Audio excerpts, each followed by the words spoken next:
Another thing that I come up against was mastitis. I only got it one side this time, and I've had a few. It's kind of a good idea to notice when you're getting mastitis, because you can kind of nip it in the bud in the beginning. First time I got it after having Macy, I knew it was because she had a tongue tie, and because she wasn't latching properly, she wasn't kind of emptying all of my ducts, and that's why I ended up with the mastitis. I went to the doctor and said, look, I know exactly what this is, I just need a prescription, you know, help me out. So I sorted that out. I then got the beginning signs of it again a few months ago, and I just got flannel, hot water, kind of just massaged it out, and it went away. You will notice on your skin if you're going to get, if you know, it starts to feel sore, the actual breast starts to feel sore, you'll get like a hard lump, you might get like a little bit of redness, and you might start getting a headache or whatever. But you can massage it out, and there's ways of kind of dealing with it without needing medication. You don't need to have medication unless it's kind of full on, I think. But if you just kind of notice the blocked duct, you can kind of massage it out. So I've done that a few times, and I've kind of got away with that. One thing that I've only had recently was thrush. Like, I didn't hear of getting thrush on your nipples, like, and in baby's mouth. I hadn't heard of that, but my sister's had it like 4 times. And it's where, again, where the nipple, like this one is where predominantly the nipple gets sore. When it's mastitis, it's the breast that generally gets sore. So with thrush, you'll notice like some whiteness, your nipples might go really dry and cracked, and I haven't had any dryness or soreness for months. So I knew something wasn't right. Macy started to get really grumpy, crying a lot for no reason. When I looked in her mouth, she's quite a sticky baby anyway, but I noticed some white in her mouth that you can rub away. So I had some little white on my breast, and it was just sore again. And it wasn't like sore like when you first start breastfeeding and you get the soreness. Once they start feeding, after a couple of minutes the soreness goes away. With thrush, it doesn't. It lingers, and you get sharp shooting pains as well. So I noticed I had that, and I got some medication, and she's got some drops, and we've kind of got rid of that. But my sister suffered with that as well. So that's another thing to look out for, and something to prevent. Warm flannel on the nipples, washing the nipples, you know, regularly, and making sure. Stay away from too much sugar, because sugar feeds the bacteria that causes thrush. So try and stay away from loads of sugar, sugary drinks and stuff. But that I recently got rid of. And it's interesting as well, because after I had noticed that Macy had the tongue tie, my sister kept saying about how Harrison was struggling with the feeding. It was still really sore, weeks, months in, and she was still, you know, why is this still painful? And I looked in his mouth, and sure enough, lo and behold, he had a tongue tie. She took him to Northampton Hospital. Northampton Hospital told her the tongue tie wasn't severe enough for them to do anything, or it was a different type of tongue tie and they wouldn't do it. Utter rubbish, because she then got referred to Kettering Hospital after going back to the doctors, and he done it there and then, snip snip, all done, job done. So kind of knowledge is useful. I remember going on YouTube as well, and there's lots of great YouTube videos showing you how to adapt if your baby has a tongue tie, like latching them on slightly differently, trying different positions, because you can still feed them with a tongue tie. You might find the rugby ball position where you kind of have them under your arm, that might work better, or you can sit them on your lap and kind of have them like that, if that makes sense, like put their legs between your leg and just lay back and they can feed upright. That might help. Just lots of different ways and tips, and that was really useful for getting me through the times while I was waiting for my appointment to come through. Another thing I will recommend is an electric breast pump. I had a handheld breast pump, and you get sore hands. Oh my goodness, you get sore hands. Nothing beats the ones in the hospital. They've got these big Medela machines, you know, the same brand that does this, and they are super cool, like super quiet and stuff. But I had the handheld one, utterly useless. My sister tried the handheld one, and I converted her to the electric one because they were just ridiculous. Now, you can often get them on sale. You don't need to pay full price. The one I've got is the Innocent, this one here, by Mothercare, and it's like, you can pick them up for like £44 in the sale, which is like just over double what a handheld one is, like a manual one is. but full price it's like $89, but it's often on sale.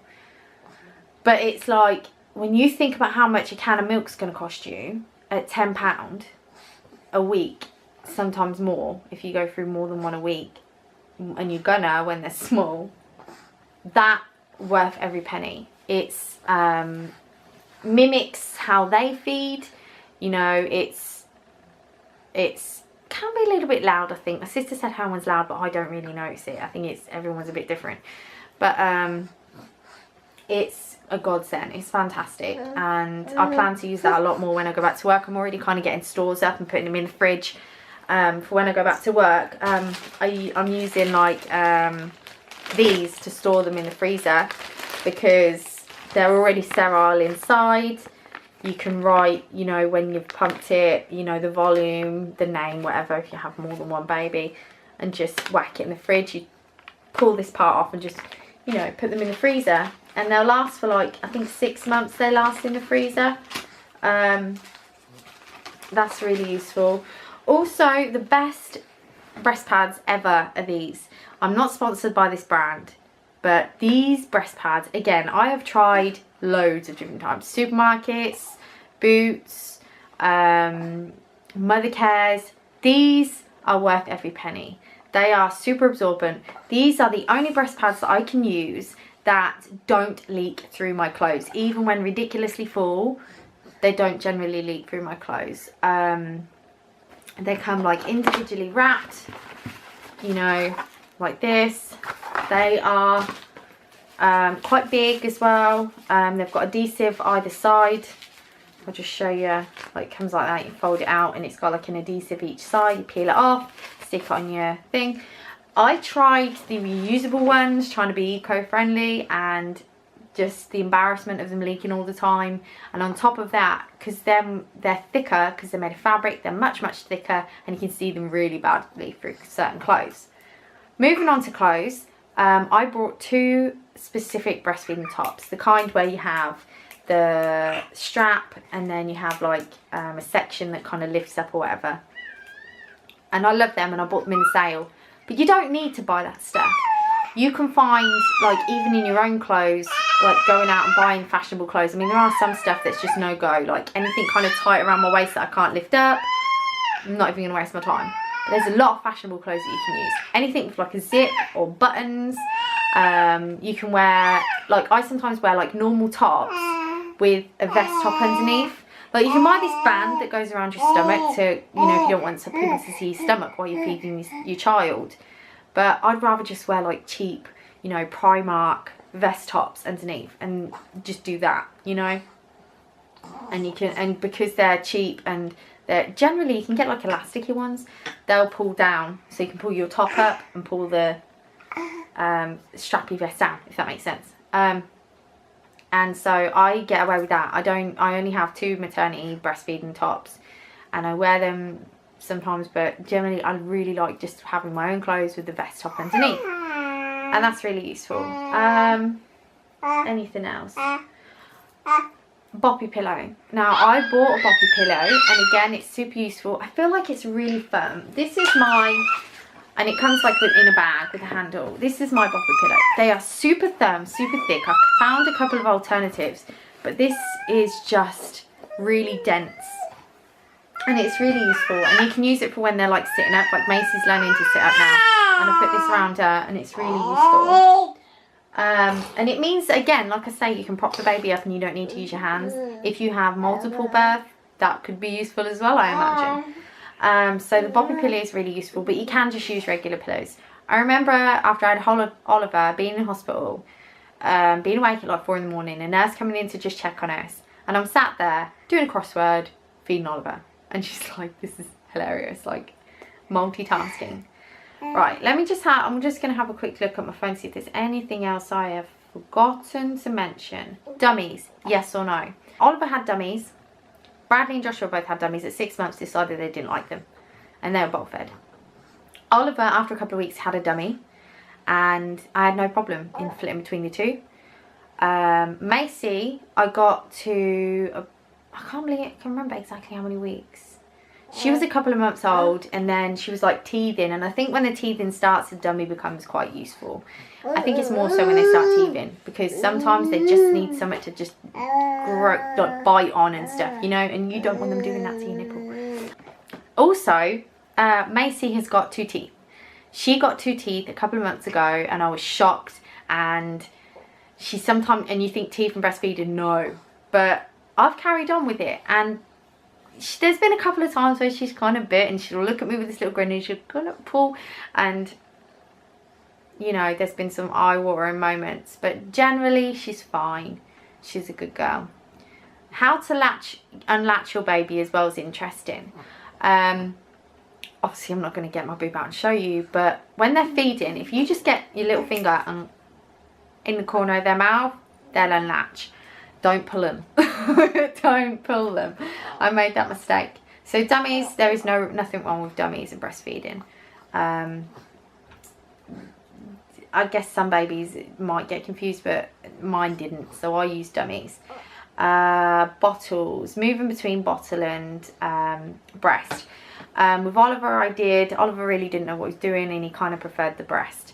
Macy, she has bottle fed when I've been away for a couple of hours, and she was with her nana like once or something, and because I'm a little bit protective, I don't like leaving her, so she has had a bottle and she fed fine. If you're worried about bottle feeding and you don't want to do that, you could cup feed.